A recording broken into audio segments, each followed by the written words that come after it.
Pẹ̀lú bí ìjà àárín àwọn gbajúgbajà òṣèré tíátà Yorùbá méjì ní Kúnlé Afọláyan àti Fúnkẹ́ Akíndélé bó ṣe hàn síta, tẹlifíṣàn Yorùbá Tòótọ́ àti gbọ́ nǹkan tí ó bí Fúnkẹ́ nínú gan-an sí Kúnlé tó fi fa ìbínú yọ,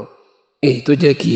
ó pe Kúnlé lórí fóònù tó sì bẹ̀rẹ̀ sí ní máa sọ àwọn ọ̀rọ̀ ìbínú àti ọ̀rọ̀ kòbákùngbé tó bẹ̀rẹ̀ sí ní máa sọ̀rọ̀ sí ọkùnrin náà. Lẹ́yìn tó wí pé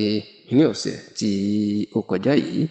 ni awuyewuye bẹ̀rẹ̀ nígbà tí Kúnlé Afọláyan tí wọ́n ló sọ̀rọ̀ nípa àwọn fíìmù táwọn òṣèré tíátà tó ń gbé lọ sinimá lásìkò yìí, ṣùgbọ́n tọ́rọ̀ ọ̀hún tí kò bá Fúnkẹ́ Akíndélé lára rárá nítorí pé fíìmù ẹ̀ Behind the Scene òun ni fíìmù tí ó ti ń tà jù nínú gbogbo àwọn fíìmù tí ó ti ń ṣe, tó sì jẹ́ pé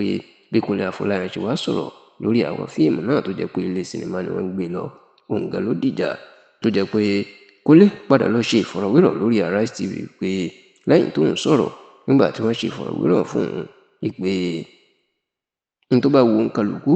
òun ni ó lè ṣe àti pé òun ò lè máa jó ijó láti polówó fíìmù tóun fẹ́ gbé lọ sí sinimá. Ọ̀rọ̀ yìí ni Fúnkẹ́ Akíndélé gbọ́ tó fi ló pè òun lórí fóònù tó sì bẹ̀rẹ̀ sí ní máa pariwo lé òun lórí pé òun mọ̀ pé òun kúkú mọ̀ pé òun ò fẹ́ràn òun tẹ́lẹ̀ àti wípé kóun má ṣe mú orúkọ òun bá ẹnu mọ́ láyé òun, ni pé kóun má ṣe dárúkọ òun mọ́. Ṣá o, ìwádìí tẹlifíṣàn Yorùbá Tòótọ́ ó fìdí ẹ̀ múlẹ̀ wípé nǹkan tó bí Fúnkẹ́ Akíndélé nínú ni ìfọ̀rọ̀wérọ̀ tí Kúnlé Afọláyan ṣe lásìkò tí ní ọ̀rọ̀ tó sọ lásìkò tí wọ́n ń ṣe ìpàdé lórí àwọn tó ń ṣe fíìmù ìtàn pè ní The Lagos Business of Film Summit lÉkòó. Níbẹ̀ ni Kúnlé Afọláyan láti bi í léèrè pé àwọn èèyàn ò fi bẹ́ẹ̀ sábà rí fíìmù ẹ̀ ní ilé sinimá tó sì jẹ́ kó di mímọ̀ pé òun ti sọ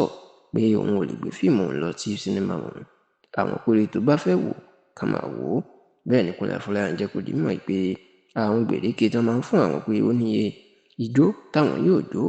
àti àwọn nǹkan míì bẹ́ẹ̀ táwọn yóò ṣe láti ṣègbélárugẹ fíìmù àwọn, ó lóun ò lè ṣerú ẹ̀ nítorí pé òun ti ṣe kọjá kódà látọdún 2006 lòun ti ń ṣe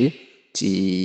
òun tí tó ṣe nílùú London, tó sì jẹ́ kó di mímọ̀ pé òun ò mọ bí Fúnkẹ́ Akíndélé àtàwọn akẹgbẹ́ ẹ̀ bá ṣe ń ṣe lórí ẹ̀rọ ayélujára tó jẹ́ pé wọ́n á tún máa pààrọ̀ aṣọ, tó sì jẹ́ kó di mímọ̀ wípé eléyìí